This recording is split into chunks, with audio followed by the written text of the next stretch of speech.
Hi guys, shock అయ్యారు. నేను Uppal ball మాట్లాడుతున్నా. కాదు, మిడిల్ క్లాస్ వాళ్ళంటే వాళ్ళకి మనసు ఉండదా? వాళ్ళకు ఒకటి, మేము ఎన్నో రోజుల నుంచి కష్టపడి వీడియో చేసుకుంటూ అగ్ని పరీక్షకు వచ్చి అన్నిట్లో సెలెక్షన్ అయ్యి గ్రూప్ డిస్కషన్లో ఎగ్జామ్లో లాస్ట్ ఫైనల్కి వస్తే అక్కడ మాకు గేమ్ ఇవ్వకుండా, ఒక టాస్క్ ఇవ్వకుండా, మీ వీడియోల వల్ల వర్గల్గా ఉంటాయి. మీ వీడియోలు దేనికి పనికి వస్తాయని అడిగారు క్వశ్చన్. నవదీప్ గారు, మీ వీడియోలు ఏం దేనికి పనికి వస్తాయండి?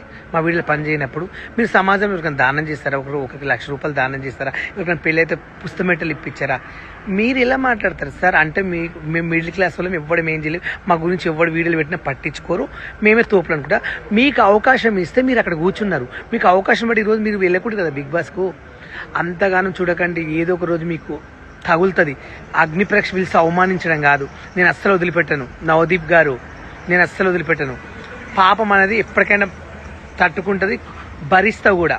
కానీ ఏం జరిగింది అక్కడ ప్రతి ఒక్కరు చెప్తా గాయస్, న్యాయం జరగాలి నాకు. హాయ్ గాయ్స్, షాక్ అయ్యారు. నేను ఉప్పల్ బాల్ మాట్లాడుతున్నా. కాదు, మిడిల్ క్లాస్ వాళ్ళంటే వాళ్ళకి మనసు ఉండదా? వాళ్ళకు ఒకటి, మేము ఎన్నో రోజుల నుంచి కష్టపడి వీడియో చేసుకుంటూ అగ్ని పరీక్షకు వచ్చి అన్నిట్లో సెలెక్షన్ అయ్యి గ్రూప్ డిస్కషన్లో ఎగ్జామ్లో లాస్ట్ ఫైనల్కి వస్తే అక్కడ మాకు గేమ్ ఇవ్వకుండా, ఒక టాస్క్ ఇవ్వకుండా, మీ వీడియోల వల్ల వర్గల్గా ఉంటాయి. మీ వీడియోలు దేనికి పనికి వస్తాయని అడిగారు క్వశ్చన్. నవదీప్ గారు, మీ వీడియోలు ఏం దేనికి పనికి వస్తాయండి?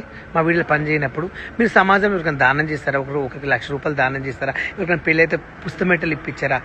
మీరు ఎలా మాట్లాడతారు సార్? అంటే మేము మిడిల్ క్లాస్ వాళ్ళం, ఇవ్వడం ఏం చేయలేదు, మా గురించి ఎవరు వీడియోలు పెట్టినా పట్టించుకోరు, మేమే తోపులు అనుకుంటా. మీకు అవకాశం ఇస్తే మీరు అక్కడ కూర్చున్నారు. మీకు అవకాశం బట్టి ఈరోజు మీరు వెళ్ళకూడదు కదా బిగ్ బాస్కు. అంతగానం చూడకండి. ఏదో ఒక రోజు మీకు తగులుతుంది. అగ్ని పరీక్ష పిలిచి అవమానించడం కాదు. నేను అస్సలు వదిలిపెట్టాను నవదీప్ గారు, నేను అస్సలు వదిలిపెట్టాను.